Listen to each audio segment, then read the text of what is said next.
It's always the quiet times that screw you over the most. I remember that night like it's branded into my brain. Her phone buzzed on the kitchen counter and I almost didn't notice. Almost. I'd been busy trying to get a few things sorted for our future, our supposed future. She'd been out late again, claiming she was at some late meeting with her boss. I bought it at first. Hell, I wanted to believe her. But that night the phone lit up again and I saw the message that changed everything. It was from a number I didn't recognize, but I didn't need the name. The message was explicit, something about meeting her at the hotel after her meeting, and not to worry, she'll be back in time for breakfast. My stomach sank. I felt the blood drain from my face. I looked at her phone, then at the clock. She'd been gone for hours, and that message, it was proof. That message was the smoking gun. I grabbed her phone, my fingers trembling so badly I almost dropped it. "You're kidding me," I muttered, voice hoarse. I scrolled down and there were more texts, more promises, more lies. The scent of her perfume still clung to the device, sweet but tainted now. It hit me like a punch. I had been blind. I'd seen the late nights, the tired eyes, but I told myself she was working late, that she was stressed. Now I knew better. She had been sneaking around behind my back, lying to my face while I was planning our life together. I didn't call her right away. I just stood in the kitchen, staring at her phone, feeling the kind of rage that makes your palms sweat and your vision blur. I remembered how she used to hold my hand, how she'd kiss me goodnight with that soft smile. And I realized I never really knew her. Not anymore. Not for a long time. The next morning I sat across from her at breakfast. She looked tired, her eyes slightly red, but she was trying to act normal. I couldn't keep quiet anymore. I set her phone on the table face up and watched her see it. Her eyes flicked over to her messages, then back to me, wide and guilt-ridden. "So you've been lying," I said softly but with a cold edge. "All those late nights, the business trips." I leaned in, my voice sharper. "Who is he, your boss?" She swallowed hard, avoiding eye contact. "It's not like that," she whispered, voice cracking. "It's just I was stressed. It didn't mean anything." "Didn't mean anything," I repeated bitterly. "Really? That's a hell of a way to explain it. You've been sleeping with your boss behind my back, lying about it, and I'm supposed to believe it's just stress." My stomach churned. The anger, the betrayal, it was a hot ache in my chest that refused to go away. She looked at me, tears pooling, voice trembling. "I didn't want to hurt you. I thought I could fix it. I didn't mean for it to go this far." I got up, feeling the weight of it all. My fists clenched so tight I could feel my nails digging into my palms. "Fix it? How can I ever believe anything you say again? You lied about everything. You lied about us, about this baby. I thought we had something real. Turns out I was just fooling myself." Her shoulders shook as she sobbed, but I didn't care. Deep down, I knew I had to do something. I wasn't just going to let her walk away from this, not without a fight. I needed to make her feel the weight of what she'd done, to see that I wasn't some fool to be played. I spent the rest of the day crafting a plan, one that would shake her to her core. I couldn't just confront her and let it go. That wouldn't be enough. I wanted her to see what she'd lost. I wanted her to understand the damage she'd caused. The betrayal wasn't just about her cheating. It was about the trust I'd given her, shattered into pieces. And I was going to make sure she remembered that every single day. That night I couldn't sleep. My mind kept racing, replaying everything I'd just learned. I sat in the dark, feeling the cold sweat sticking to my palms, trying to come up with a plan. I knew I needed to do something drastic, something she wouldn't forget. I couldn't just let her get away with this. Not after I'd given her everything. My trust, my future, my heart. And she'd thrown it all away for a fling. With her boss, first I needed evidence. I couldn't just confront her with accusations. I had to show her I knew the truth. That meant digging deeper, finding proof of their affair, documenting every lie she'd told. She was careless, that much was obvious. She left her email open on her laptop when she went to the bathroom earlier, and I saw the exchanges. Nothing explicit, but enough to make it clear she was hiding something. I took screenshots of their messages, downloaded her emails, and memorized details, times, places, phrases. I also remembered that she kept her phone password locked, but ironic, isn't it? She'd left her work email open on her tablet. I opened it, found more correspondence, more lies. I didn't want to go overboard, but I needed to cover all bases. The evidence had to be undeniable. By the time dawn was seeping in, I had a small dossier of her betrayal. I knew I'd wait until the right moment, then unleash it all. She'd see that I had been watching, that I knew everything. That's when the plan started to take shape. I'd confront her, but on my terms. Not just words, actions. If she thought she'd played me, I'd show her she'd only made it worse. The next morning, I felt the familiar weight of resolve. I got up early, brewed a strong coffee, and waited for her to wake. I wanted her to see me calm, in control. When she finally stirred, I handed her a folder filled with screenshots and emails.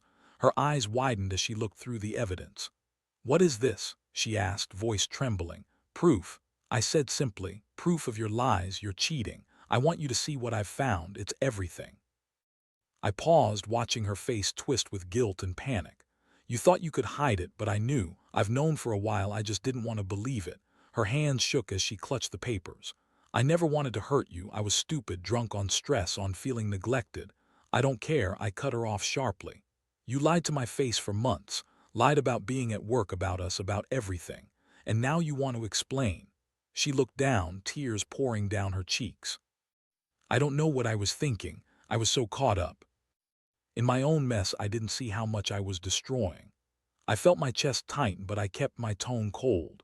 "It's not just about the lying, it's about respect, about trust. You threw that away for a quick fuck. You think I'll just forget? You think I'll forgive?" "No," she whispered, voice cracking. "But I want to fix this. I'll do anything." I shook my head. "No, not this time. I've made my decision." I looked her straight in the eyes, feeling the fury simmering beneath my calm exterior. "You're going to regret this. When I'm done, you'll wish you never crossed me, because I'm not the kind of man who takes betrayal lightly, and I sure as hell don't stay silent when someone hurts me this badly." I stood up, feeling the adrenaline rush through my veins. That was just the beginning. I told her to pack her things, that she was leaving. She begged, of course, said she loved me, that she'd change, that she'd fix everything. But I'd heard enough. I'd seen enough. And I knew what I had to do. I gathered her keys, her phone, her purse, and handed her a single envelope. Inside was a note. "Because of your lies, you're not welcome here anymore. Don't come back." She looked at me, eyes pleading, but I didn't flinch. I was done being the fool. As she gathered her things, I felt the familiar rush of satisfaction. Revenge wasn't just about hurting her.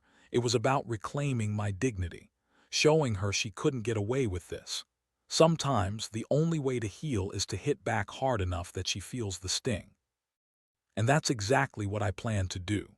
The game was on, and I wasn't about to lose. The day I kicked her out, something in me shifted.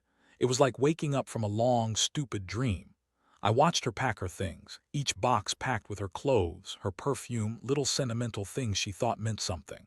She kept begging to stay, tears streaming down her face, but I held firm. No way was I letting her manipulate me into feeling guilty for finally seeing her for what she truly was. The moment she left, a strange calm settled over me. But it was also a clear sign I needed to act fast. I couldn't let her walk away and forget what she'd done, not without consequences. I'd played it cool, but inside, my mind was already spinning with the next move. That night, I went through everything I'd collected: screenshots, emails, voice messages. I wanted to make sure I had it all right. But more than that, I wanted to plan how to make her regret her choices without crossing a line. I knew I'd have to be smart about this. Revenge, after all, isn't about just lashing out. It's about precision, about making her understand she messed with the wrong guy. I decided to reach out to her boss, her affair partner. I needed to know if there was more to the story, if he was just as deep in the mess. Plus, I wanted to see if I could turn his world upside down just as effectively as I was planning to do with her. I found his contact info in her email archive, and I sent a simple message: "We need to talk. It's about the affair." The reply came faster than I expected. A brief, nervous message asking to meet. I arranged for us to sit at a quiet coffee shop nearby. When he showed up, I kept my tone calm but cold. "So, you're her boss," I started, eyeing him closely. "I know about the affair, I know everything." I paused, watching the color drain from his face. "You think you're clever, hiding behind her, but you're not. I want to know how deep this goes. How long you've been sneaking around." He hesitated, then finally blurted out, "It wasn't supposed to happen like this. She's the one who pursued me." I didn't want to hurt anyone. I leaned forward, voice sharp. "Hurt? You think this is about hurting? This is about justice. about making sure you understand that crossing me isn't just a mistake, it's a disaster, and I'm going to make sure you regret it. After hours of talking, I learned enough to craft the perfect plan. I knew where her boss's weak spots were, his reputation, his career, his pride.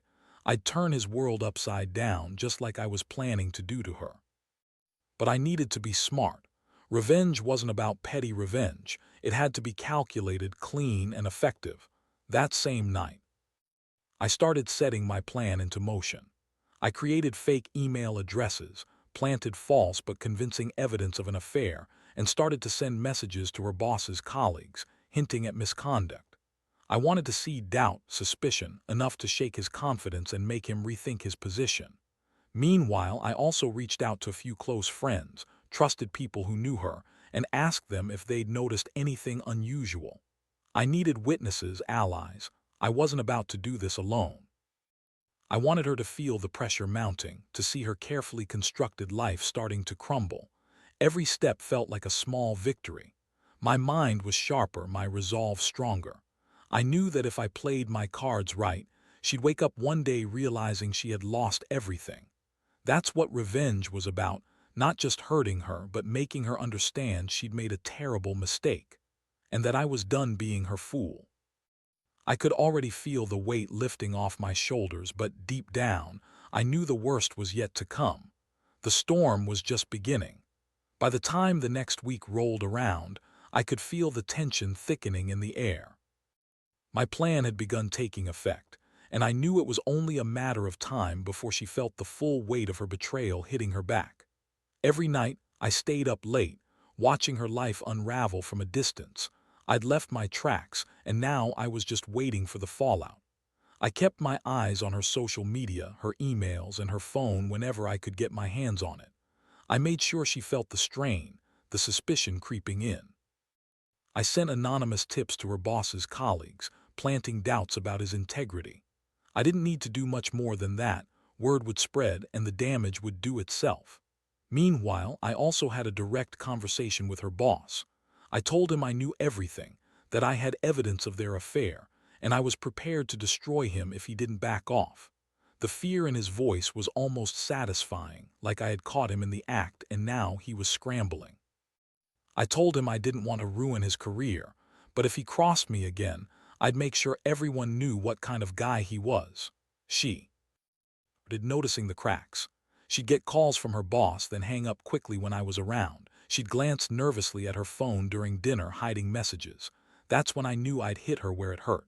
The guilt, confusion, and paranoia were starting to eat away at her. One evening she confronted me. Her face was pale, eyes darting, hands trembling. "What's going on? Why are people talking? Did you do something?" I looked her straight in the eyes and told her, "You made me look like a fool. And now I'm making sure everyone knows what kind of person you really are. It's only fair." Her voice cracked. "Please, I was stupid. I didn't mean for it to get this far. Just stop it." I shook my head slowly, feeling the anger boil inside. "You're not going to manipulate your way out of this. You lied to me for months. You're going to pay for that." The next morning, I sent her an email, a final warning. I told her I wasn't done yet, that I had more in store, that she should prepare herself for what was coming. I wanted her to know the game wasn't over, not even close. By then, her carefully built life was cracking apart. Her friends started to notice her distant behavior. Her work colleagues were whispering behind her back. I saw the panic in her eyes when she checked her phone, the way she avoided looking at me when I entered the room. And I felt a strange satisfaction, knowing I was in control now.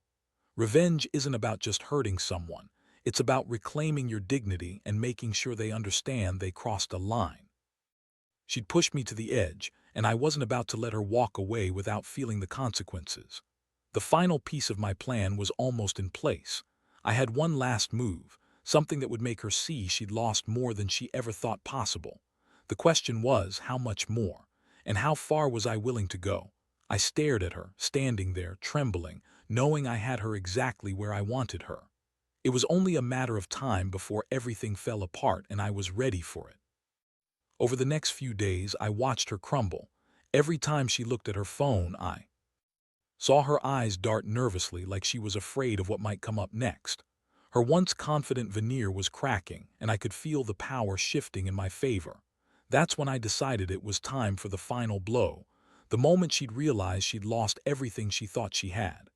I spent the day lining up the last pieces. I contacted her boss again, warning him in clear terms that I was about to make everything public: his affair, the lies, the questionable ethics. I told him I'd give him one last chance to step back, to save what little reputation he had left. I didn't expect him to go quietly, but I wanted him to feel the pressure mounting. Meanwhile, I made a few calls to a lawyer I had consulted earlier. I needed to know my legal options: divorce, custody, whatever it took, to make sure I could cut her off completely. My hand was steady, but my gut was twisting in knots. I knew this wasn't just revenge, it was a clean break, the kind I'd been dreaming about. That evening I sat her down again. Her eyes looked exhausted, hopeless even. She knew something was coming, but I let her stew in the uncertainty. I placed a small envelope on the table, the evidence I'd collected, the messages, the screenshots. I pushed it toward her, softly but with finality. "I want you to look at this," I said. "Everything I've found, everything you've lied about, it's over and I'm done playing nice. This is your last chance. You can either come clean or I'll do it for you." She stared at the contents, trembling, then looked up, tears streaming now. "Please, don't do this." "I'll fix it, just don't ruin everything." I shook my head.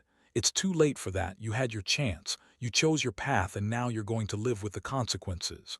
My voice was cold, unwavering. "I want my peace and I want you out of my life forever." She begged again, but I couldn't listen. I'd made up my mind. I gathered her things, handed her the keys, and told her to leave. I felt nothing but relief. Finally, I could breathe again. As she packed her bags, I handed her the notice of divorce I'd prepared earlier. "Sign this," I said, sliding it across the table. "It's the only way we both get closure." She looked at me, eyes swollen, a mixture of regret and relief. She knew she'd lost everything: her marriage, her trust, her future. And I was done fighting, done pretending I was okay with her betrayal. When she finally walked out that door, my chest felt lighter. I watched her disappear down the street, knowing I'd won. I'd taken back control, and I'd closed the chapter on a relationship that was dead long before I found out the truth. Now I sit here, reflecting on everything. I learned that sometimes you have to fight for yourself, even if it means turning your world upside down. Trust is fragile once broken. It's almost impossible to repair. But sometimes the only way to move forward is to cut out what's poisoning you.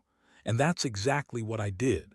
After she left, I stood there in silence, feeling the weight of everything lift off my shoulders.